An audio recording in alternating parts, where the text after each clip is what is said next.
దాని ప్రధానమైనటువంటి ఆ పాత్రల మీద జనాల్లో ఉన్నటువంటి ఒక నమ్మకాన్నో లేకపోతే మరొకదాన్నో మీరు ఇందాక ఒక మాట అన్నారు, దానికి ఉండేటువంటి డివైన్ ఇది అని, దాన్ని డిస్టర్బ్ చేయకూడదు, డివైన్ ఫీల్ని డిస్టర్బ్ చేయకుండా, అది డిస్టర్బ్ చేయకుండా నడవాలి.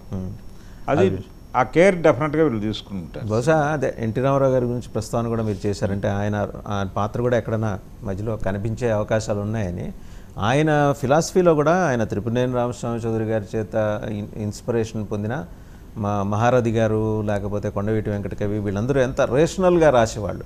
రాసినా కూడా మీరు అన్నట్టు ఆయన ఎక్కడా కూడా ఆ డివైన్ ఫీల్ దెబ్బతినకుండా జాగ్రత్త పడ్డారు ఎన్టీఆర్. అవును,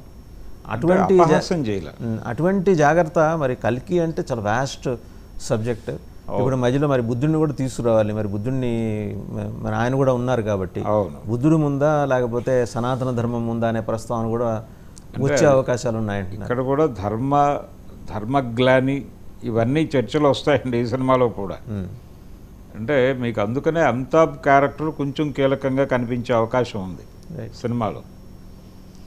అందుకని ఆయన కూడా ఫీల్ అయ్యాడు ఆ క్యారెక్టర్ చేయటం ద్వారా, తను కొంత కనెక్ట్ అయ్యాడు సినిమాకి. అంటే సైకలాజికల్గా కనెక్ట్ అయిన విషయం మనకి ఆ ప్రీ రిలీజ్ ఈవెంట్లో కనిపించింది. నేను ఏదో అనుకుని ఎంటర్ అయ్యాను, తీరా ఈ సినిమా ప్రయాణం మొదలైన తర్వాత నేను చాలా దాని లోపలికి వెళ్ళిపోయాను అన్న ధోరణిలో మాట్లాడారు అమితాబ్. సో ఆయన్ని కూడా కనెక్ట్ చేసిందంటే ఆ క్యారెక్టర్ చాలా కీలకంగా ఉండబోతోంది. ఇప్పుడు దశావతారం తర్వాత సార్, అంటే కమల్ హాసన్ గారి ప్రస్తావన వచ్చేప్పటికి దశావతారం తర్వాత కొంత స్పిరిచువల్ మిథాలజీ అని పూర్తిగా అనలేం కానీ, ఎందుకంటే స్పిరిచువల్ రోల్ కదా, అందులో ఆయన కొన్ని 2-3 రోల్స్ చేశారు. అవును, పెద్దగా ఆయనకి ఇటువంటి నమ్మకాలు అంటే విడిగా వ్యక్తిగా ఆయనకి ఇటువంటి నమ్మకాలు ఏం లేవు, బట్ రోల్ వచ్చేప్పటికీ లీనమైపోతారు. అవును, ఇప్పుడు కలి పురుషుడు అనేది సరిగా అది నెగిటివ్ రోల్. అవును, మరి అంత తొందరగా ఆయన ఎసిమ్యులేట్ చేసుకోగలిగారా దాన్ని? అంటే క్యారెక్టర్గా చూసాడండి అంతే, తను నటించటానికి ఏమిటి ఉన్న స్కోపు అనేది. గతంలో కూడా ఈ తరహా క్యారెక్టర్లు చేస్తున్నాడు ఆయన. అభయ్ అనే సినిమా ఉంది, సురేష్ కృష్ణ డైరెక్షన్లో వచ్చింది.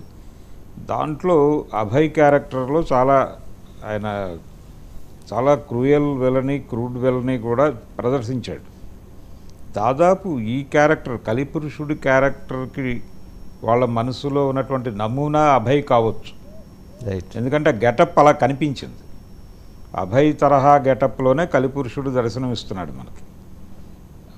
కమల్ హాసన్ క్యారెక్టర్ని రివీల్ చేసిన వీడియోలోనే మనకు అర్థమైంది అది ఆ ధోరణి. అలాగే డైలాగ్ చెప్పే ధోరణి కూడా అలాగే ఉంది. కమల్ హాసన్ వాయిస్ వినే వరకు అది కమల్ హాసన్ అని ఎవరు అనుకోలేదు. ఆ డైలాగ్తో గుర్తించారు ఆయన డైలాగ్ చెప్పిన పద్ధతి కూడా దాదాపు అదే ధోరణిలో నడిపాడు, అభయ్ తరహాలోనే. అలాగే ఉండబోతోంది ఆ క్యారెక్టర్. నటుడిగా ఏ తరహా పాత్ర అయినా చేశాడు ఆయన ప్రారంభం నుంచి. మీరు ఎర్ర గులాబీలు, భారతీరాజా గారు ఎర్ర గులాబీల్లో ఆయన విలన్ పాత్రే. అలాంటి క్యారెక్టర్స్ చాలా ఎర్లీ స్టేజ్లో చేశాడు ఆయన ప్రారంభ దశలో. విలన్ చేయటానికి పెద్ద సంకోచించే మనస్తత్వం కాదు ఇది కాదు. సో ఇక సినిమా ప్రమోషన్కి సంబంధించి, అలాగే కొత్తగా మరి ఆంధ్రప్రదేశ్ ఉప ముఖ్యమంత్రిగా బాధ్యతలు స్వీకరించిన పవన్ కళ్యాణ్ గారి దగ్గరికి ప్రొడ్యూసర్స్ వెళ్ళారు. అవును, వాళ్ళకి కూడా ఈయన చాలా అంటే సూతింగ్ టచ్ ఇచ్చారు టికెట్ రేట్ల విషయంలో. అంటే టికెట్ల రేట్లు పెంచుకోవటానికి గతంలో కొంచెం ఆంధ్రప్రదేశ్ ప్రభుత్వం ఇబ్బంది పెట్టడం అనేది చాలా పెద్ద ఇష్యూగా మారింది. ఆ టైంలో పర్టికులర్గా పవన్ కళ్యాణ్ సినిమాలకి ఇబ్బంది జరిగింది అనేది. భీమ్లా నాయక్ అనేటువంటి సినిమా రిలీజ్ అయినప్పుడు మేం చెప్పిన ధరలకి టికెట్లు అమ్ముతున్నారా లేదా అని పర్యవేక్షించడానికి తహసీల్దారు, ఎంఆర్ఓ స్థాయి అధికారుల్ని తీసుకెళ్ళి బుకింగుల్లో కూర్చోబెట్టినటువంటి సందర్భం. జాయింట్ కలెక్టర్లు కూడా వెళ్ళారండి కొన్ని చోట్ల. అదే సరే మనకు తెలుసు అది. సో అంటే టోటల్ రెవెన్యూ డిపార్ట్మెంట్ మొత్తం సినిమా థియేటర్ల దగ్గర కూర్చున్నారు ఆ రోజు. ఈ తరహా ధోరణిని చూసినటువంటి పరిస్థితుల్లో కొంచెం టిక్కెట్ల రేట్లు పెంపుకి వీళ్ళు ఎలా ఉంటారు, ఎలా స్పందిస్తారు అనే దగ్గర మొదలైంది. కానీ అది నిజానికి అది కాదు ఇష్యూ.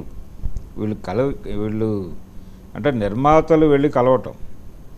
గతంలో టిక్కెట్ల రేట్ల పెంపు గురించి ఒకసారి చిరంజీవి గారు ఒక ప్రతినిధి బృందంతో వెళ్ళాడు. ఆ టైంకి రిలీజ్కున్నటువంటి సినిమాల తాలూకా ప్రొడ్యూసర్లని, డైరెక్టర్లని, హీరోలని కలిపి ఒక టీమ్గా వెళ్ళి వాళ్ళు జగన్మోహన్ రెడ్డితో మాట్లాడారు.